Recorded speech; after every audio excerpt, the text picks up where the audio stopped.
Hello friends, welcome back to once again YouTube channel exam champion official. तो सबसे पहले आप लोग चैनल को लाइक सब्सक्राइब शेयर कर लीजिएगा। जो फ्रेंड पहले से लाइक सब्सक्राइब शेयर किए हुए हैं उनका बहुत बहुत धन्यवाद। तो चलिए स्टार्ट करते हैं। ये जो है हम लोग का जो है मेडाइवल हिस्ट्री चल रहा है, तो चलिए स्टार्ट करते हैं।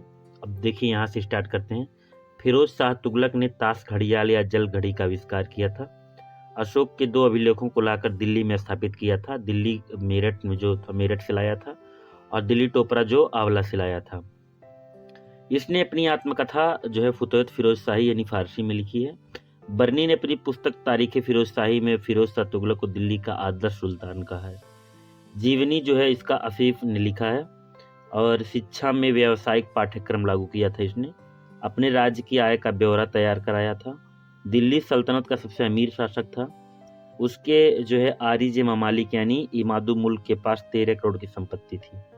हिंदू ग्रंथों के सर्वाधिक फारसी भाषा में अनुवाद इसी के काल में हुआ था। और हलायत फिरोजशाही यानी अजीजुद्दीन जो है बिरबानी के द्वारा अनुवाद किया गया था। फिरोज शाह तुगलक ने कुछ मुद्रा का भी प्रचलन किया था, जैसे संसगनी, अद्दा, बिख। संसगनी जो होती थी चांदी की मुद्रा थी जो 6 जीतल के बराबर थी।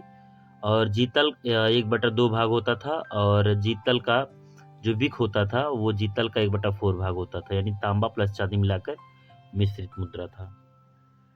फिरोज शाह तुगलक ने कुतुब मीनार का पुनर्निर्माण कराया, 5वां मंजिल बनवाया, और इसका उत्तराधिकारी जो था गयासुद्दीन तुगलक शाह सेकेंड था।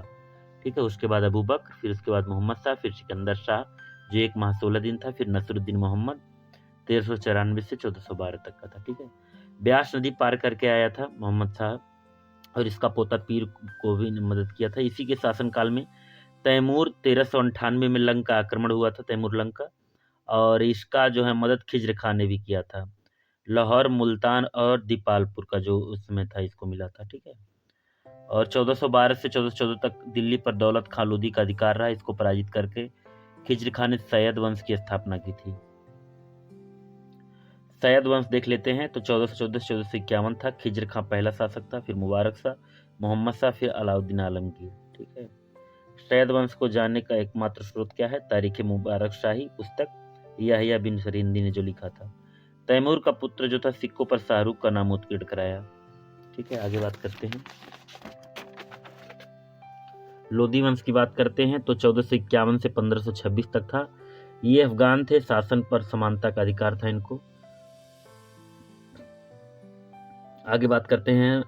पहला जो शासक था बहलोल लोदी था, जो जौनपुर को जीतकर अपने साम्राज्य में मिलाया था। बहलोली नामक सिक्का चलाया था जो अकबर के समय तक प्रचलन में बना था। लू लगने के कारण मर गया था बहलोल लोदी। इसका जन्म जो है शल्य चिकित्सा के द्वारा हुआ था। मां मर गई थी लेकिन पेट चीरकर निकाला गया था। दिल्ली शासनकाल में सबसे लंबा शासन 38 वर्ष शासन किया था ये। उसके बाद बात करते हैं सिकंदर लोदी का। तो 1489 से 1517 तक था, यानी बहलोल लोदी, सिकंदर लोदी, इब्राहिम लोदी। ठीक है, आगरा की स्थापना 1504 में किया था। 1506 में राजधानी बनाया था। कट्टर था ये, और गुलरुख नामक कविताएं लिखता था। गजे सिकंदरी जो है भूमि जो अकबर के समय तक बना रहा। इब्राहिम लोदी की बात करते हैं तो 1517 से लेकर 1526 ईस्वी तक था। इसी के समय में 1517 से 1518 में घटोली या खतौली का युद्ध हुआ था। इब्राहिम लोदी और राणा सांगा के मध्य मालावा को लेकर के युद्ध हुआ था, जिसमें राणा सांगा ने इब्राहिम लोदी को बुरी तरह से हराया था। 1526 में पानीपत में प्रथम युद्ध में जहरुद्दीन बाबर ने इसको हराया और मार दिया। यह क्षेत्र में मरने वाला पहला शासक था। दौलत खां, आलम खां, फिर राणा सांगा ने आमंत्रित किया था बाबर को। ठीक है, बात करते हैं अफगानों के। जो है हिंदू माँ के संतान जो थे वो सिहाबुद्दीन उमर था, गयासुद्दीन तुगलक था, फिरोज शाह तुगलक था, सिकंदर लोदी था। बात करते हैं यहाँ से सल्तनत काल का शासन प्रबंधन कैसा था। तो पहले प्रांत था, प्रांत जिला में, फिर उसके बाद परगना, फिर ग्राम। प्रांत का जो अधिकारी था जो है विलायत कहा जाता था, इसको एकता भी कहा जाता था। प्रांत को जिला को सिख कहा जाता था, सिकदार इसका जो होता था प्रमुख। लोधी वंश में जिला को सरकार कहा जाता था। परगना परगना ही कहा जाता था, आमिल इसका अधिकारी होता था। ग्राम को ग्राम या खुद मुकद्दम इसके अधिकारी होते थे, पटवारी जिसको कहा जाता है। गुप्तचर को बारिद ममालिक कहा जाता था। राजा के प्रमुख अधिकारी को काजी उल जो है कुजात कहा जाता था। केंद्रीय प्रशासन दीवाने विजारत वित्त विभाग का था, प्रमुख वजीर होता था। दीवाने अर्ज बलबन द्वारा बनाया गया था, जो सैन्य विभाग अर्ज ममालिक कहा जाता था। दीवाने इंसा यानी पत्राचार विभाग था, जो है दबीर इंसा कहा जाता था। दीवाने रिसालत यानी धार्मिक विभाग, विदेश विभाग सदर सुदूर कहा जाता था। जजिया को जो है मुनकर भी कहा जाता था, जिमी कहा जाता था, जो जजिया कर देता था उसे।